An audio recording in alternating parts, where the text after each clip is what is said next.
देखो अभी हम पढ़ेंगे stoichiometry of fatty acid synthesis.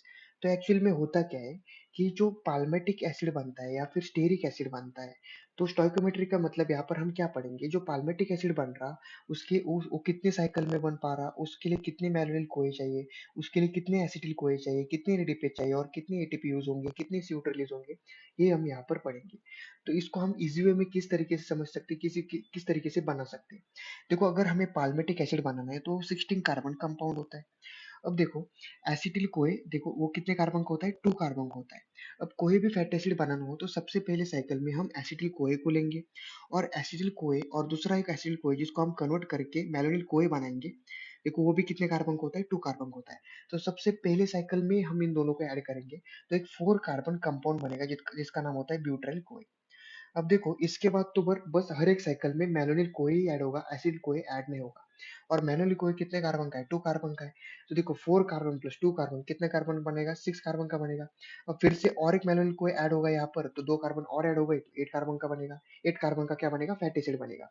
फिर आगे फोर्थ नंबर के साइकिल में और प्लस 2 मैनुअल 2 कार्बन का मैनुअल कोई ऐड होगा तो 8 कार्बन से 10 कार्बन का फैटी एसिड बनेगा। फिर और एक प्लस 2, फिर 12 कार्बन का फैटी एसिड बनेगा, फिर 14 का बनेगा, फिर 16 का बनेगा। अब अगर हमने यहाँ पर साइकिल काउंट किए तो देखो टोटल कितने साइकिल हो रहे हैं, 7 साइकिल हो रहे हैं। अब मैनुअल कोई जो होता है वो हमने देखो पहले साइकिल में एक बार यूज किया, और उसके बाद हर एक साइकिल में हमने उसे एक बार ऐड किया है। तो इसका मतलब 7 साइकिल है, तो 7 मैनुअल कोई हमें लगेंगे। अब एसिडिल कोए को देखो, उसको बस हमने पहले ही साइकिल में यूज किया, उसके बाद हमने उसे यूज नहीं किया। तो एसिडिल कोए हर एक फैटी सिंथेसिस में एक ही बार लगता है।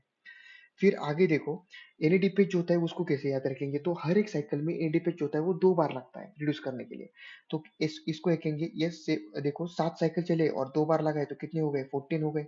अब जो एटीपी यूज होता है, तो हर एक साइकिल में एक ही बार एटीपी यूज होता है, तो साइकिल 7 बार है तो 7 बार एटीपी यूज होगा। और CO2 जो होता है वो हर एक साइकिल में एक बार CO2 रिलीज होता है, तो 7 साइकिल में 7 CO2 रिलीज होंगे। अब आप मुझे बताओगे कि जो स्टेरिक एसिड है उसके लिए कितने मैलोनिल कोए चाहिए, कितने एसिडिल कोए लगेंगे, कितने एडीपीस लगेंगे, कितने एटीपी यूज होंगे, और कितने बार साइकिल चलेगी और कितने CO2 रिलीज होंगे। That's it.